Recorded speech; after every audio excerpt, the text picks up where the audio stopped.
احنا رايحين في اخر المحافظه خالص عشان نزور عمك، وانا خايفه عليه قوي. الست اللي بتحاسب استغربت وقالت لها هل انت هتاكليهم لوحدك ولا حد هياكل معاكي؟ وانت عرفتي كل المعلومات عن الدواء دي منين؟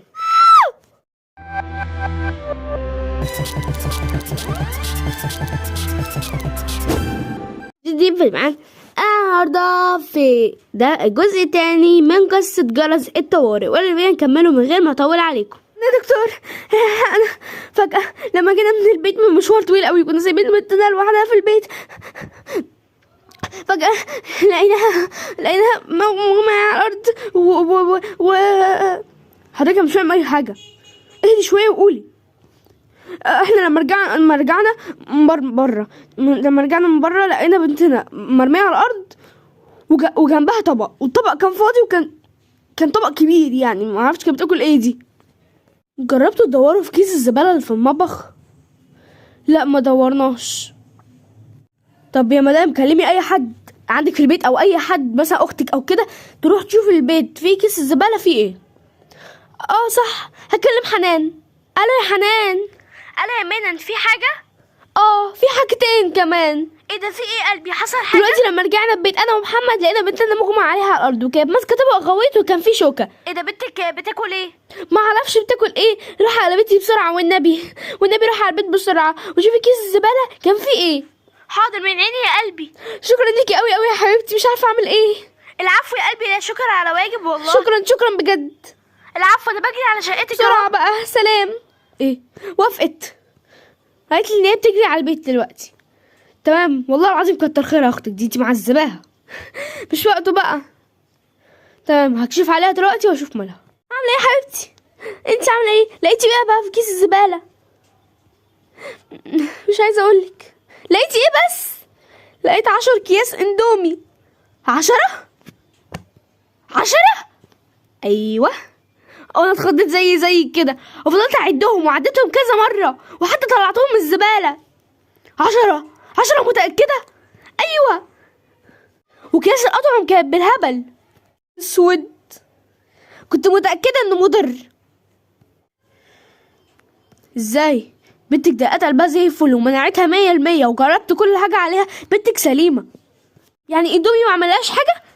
الاندومي مش السبب إن هي يغمى عليها. نعم دول 10 أكياس يا دكتور. أيوة عارف إن هم 10 أكياس وعارف إن هم كتير، بس مناعتها قوية.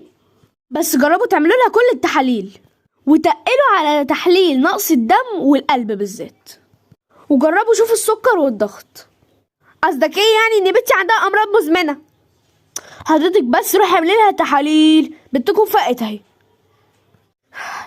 برضو تاكلوا 10 اكياس؟ اعمل ايه بس يا ماما، كنت جعانه، ما كانش في اي اكل في البيت. يوه تعالى اما اعملك التحاليل اللي الدكتور بيقول عليها. انا خايفه. يوه اسكتي بقى، انتي السبب.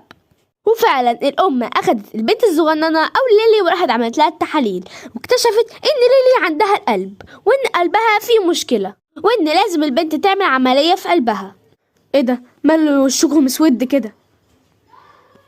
من بنتنا عندها القلب. ايه؟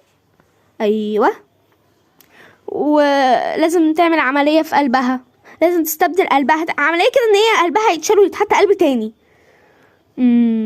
على فكره بقى انا جراح شاطر جدا وشاطر في الحاجات دي بالذات، فهعمل لها العمليه ان شاء الله وهتنجح. متاكد؟ ماشي، خلي بالك على بنتنا. حاضر، اطلعوا بس وهوديها انا على اوضه العمليات. عمليات ايه؟ لا انا رجلي مش هتندب في نص العمليه حصل حاجه غريبه جدا. ايه ده؟ ايه جهاز الانذار ده؟ لا اكيد مش تبعنا، اكيد انذار اي حاجه، انذار اي عمليه تانية، اكيد مش انذار بنتنا. ازاي صوت جرس الانذار عالي وجاي من جوه؟ جماعه في بنت ماتت. بنت ماتت؟ اكيد مش قصدها، بتتهزر. مقلب. اهل البنت اللي باسم ليلي محمد علي اتفضلوا على المكتب. ايه ده، انا مش فاهمه حاجه. روحي على ريسبشن. لا اكيد لا. اهل ليلي محمد علي اتفضلوا هنا. احنا هنا بس احنا هنا اهلها في ايه؟ اوكي بنتكم تعيش عنده. يعني ايه حضرتك بتهزري معايا صح؟ لا والله ما بهزر، هي بجد يعني ما لقيناش قلب ليها وفضلت يعني فضلت يعني ان هي مفتوحة كده تمام من غير اي حد، وكل الدكاترة طلعوا عشان يدوروا على اي قلب في المستشفى، وللاسف كل اجهزتها باظت لان هي ما كانش عندها قلب الوهلة. وكل عمليات القلب لازم يكون القلب جنبك على طول، خد كده انجز يلا بينا. والقلب اللي كانوا مجهزينه كان في عملية قبلها القلب اتاخد قصدي، فعشان كده بنتكم ماتت موتة كانت بشعة I think. بس يلا مش مهم. حضرتك بتتكلمي كده ليه؟ اولا ثانيا انت ازاي عندك قلب تقولي الكلام ده؟ ما اعرفش بقى اصلا I don't care. يلا شوفوا بقى تعملوا ايه، روحوا خدوا جثتها تمام وحنطوها ولا اعملوها، ماليش دعوه. حضرتك قاسيه كده ليه؟ اعملك ايه؟ انا اروح اديله بالجزمه؟ اعملك ايه؟ ده انا اللي عايزه اديكي بالجزمه. حضرتك احترمي نفسك، فين المانجر فوق دماغك. قرف ده. حضرتك ايه ناويه تجيبي لها القلب هي كمان؟ حضرتك اسكوتي، احنا الاتنين سمر زي بعض فمش حابه ازعلك مني. لان شكلك ضعيفه كده ومهضمه يعني. اسم الله عليكي، ده انت شكلك عامله زي السحليه. قرف ده. حضرتك هنا احنا مستشفى محترمه. بقولك ايه انت كمان مثال حقيقي للراجل المصري. ايه الكرش اللي عامل زي الست الحامل ده؟ انت بتمد ايدك عليا؟ انت بقى شكلك ست مش محترمه وعايزه تتعاركي معانا.